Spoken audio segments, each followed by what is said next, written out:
ஒரு நேர்காணலில் முன்னாள் சிங்கப்பூர் இராஜதந்திரி பேராசிரியர் கிஷோர் மஹ்பூபானி ஐக்கிய நாடுகளின் பாதுகாப்புச் சபையில் சீர்திருத்தங்களின் அவசர தேவையை வலியுறுத்தினார்.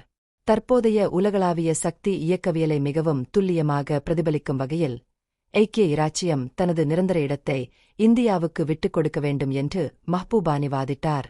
அவர் கூறினார், அமெரிக்கா மற்றும் சீனாவைத் தொடர்ந்து இந்தியா இப்போது உலகின் 3வது சக்தி வாய்ந்த நாடாக உள்ளது என்பதில் எந்த சந்தேகமும் இல்லை. அதே சமயம் கிரேட் பிரிட்டன் உலகளாவிய சக்தி என்ற கருத்து காலாவதியானது. சர்வதேச பின்னடைவு பற்றிய கவலைகள் காரணமாக பல தசாப்தங்களாக இங்கிலாந்து தனது வீட்டோ அதிகாரத்தை பயன்படுத்தவில்லை என்று மஹ்பூபானி விளக்கினார். இங்கிலாந்து தனது இடத்தை இந்தியாவுக்கு விட்டுக் கொடுப்பது தர்க்கரீதியானதாக இருக்கும் என்று பரிந்துரைத்தார்.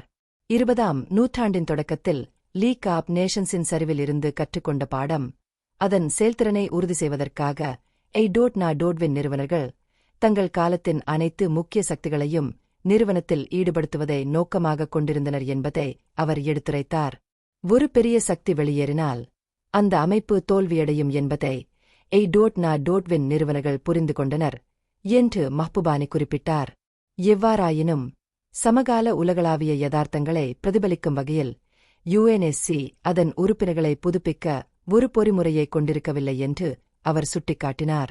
சபையானது இன்றைய பெரும் சக்திகளை உள்ளடக்கியிருக்க வேண்டும், கடந்த காலத்தை அல்ல என்று அவர் மேலும் கூறினார்.